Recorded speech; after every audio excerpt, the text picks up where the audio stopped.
Apple just deleted an entire iPhone on purpose. Picture Apple's stage next month. Two phones walk out, not three, because for the first time in over a decade, there's no regular iPhone standing next to the Pro this fall.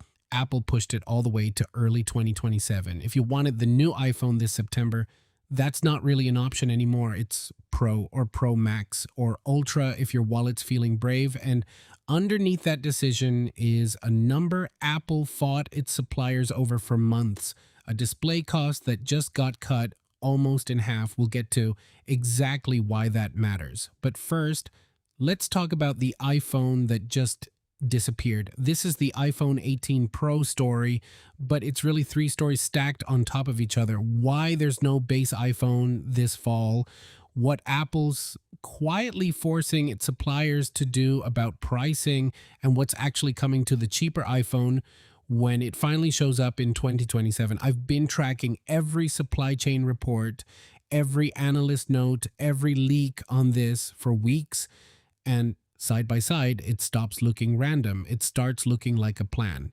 And one part of that plan genuinely surprised me. Let's start with the disappearing act. For over a decade, Apple's fall event has followed the same formula: a regular iPhone, a Pro iPhone, sometimes a cheaper one thrown in. This year, that formula breaks. Multiple reports now agree the base iPhone 18 isn't launching this September. It's been pushed to early 2027, landing alongside the iPhone 18e and a second generation iPhone Air, which means this fall's lineup is just three phones: iPhone 18 Pro, iPhone 18 Pro Max, and the new iPhone Ultra, no budget-friendly new option. None if you want something cheaper. Apple's answer is buy last year's phone. The 17, the 17e, or the Air, all now officially the affordable choice by default, not by design.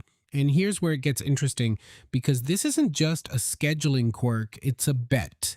With no base iPhone 18 to point people toward, the iPhone 18 Pro effectively becomes Apple's new default phone. The one every ad, every carrier deal, every upgrade banner is going to push. That's never really happened before. The Pro line was always the upsell. Now it's the headline. The upside for Apple is obvious. More people funneled toward the higher margin Pro model. The risk is just as obvious. If the price jump feels too steep, some people won't stretch for it.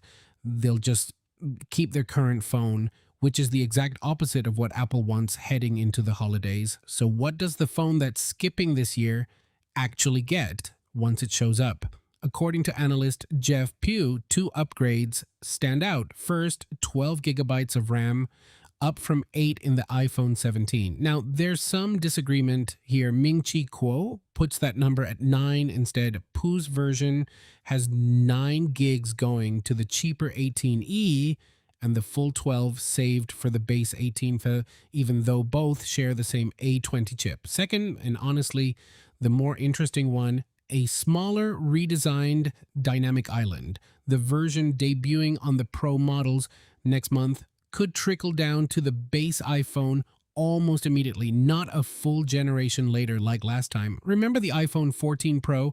It got the dynamic island first. The base 14 was stuck with the notch for another full year before the 15 finally caught up. This time, Apple might not make people wait that long, which, if you're planning to buy the cheaper iPhone in 2027 instead of the Pro this fall, is actually good news for you. Now, the number I promised you, because this is the part that explains why Apple is comfortable making the Pro the star of the show. Apple reportedly negotiated its OLED panel costs down to around $68 per display on the iPhone 18 Pro Max. Last year, that same panel cost somewhere between $110 and $120. That's not a discount. That's nearly cutting it in half. Why fight that hard over a screen? Because RAM and chip production costs are climbing fast, and Apple needed to claw back margin from somewhere else to avoid an even bigger price hike. Even with that win, most forecasts still expect the iPhone 18 Pro to cost more than last year's model, anywhere from $50 to $400 more, with 200 to 300 being the number most people are landing on. Compare that to the Pixel 11 Pro, which only went up by about $100, except Google quietly downgraded its base Pro RAM from 16 gigs to 12 to make that math work. So it's not really a fair fight. It's just a different price increase hidden behind a different spec. And it's not only a cheaper panel. Reports point to new LTPO Plus display tech on the Pro models. Same idea as before, variable refresh rate, but faster and more power efficient. Add a genuinely bigger battery, up 9% on the Pro Max's eSIM version, a full 12% on the international model, and that cheaper display stops looking like a downgrade. It's Apple getting more efficient, not more cheap. So here's where I land on this. Killing the base iPhone 18 for a year isn't a mistake. It's a calculated gamble. Apple's betting that pushing everyone toward the Pro line is worth the risk of a few people just not upgrading at all.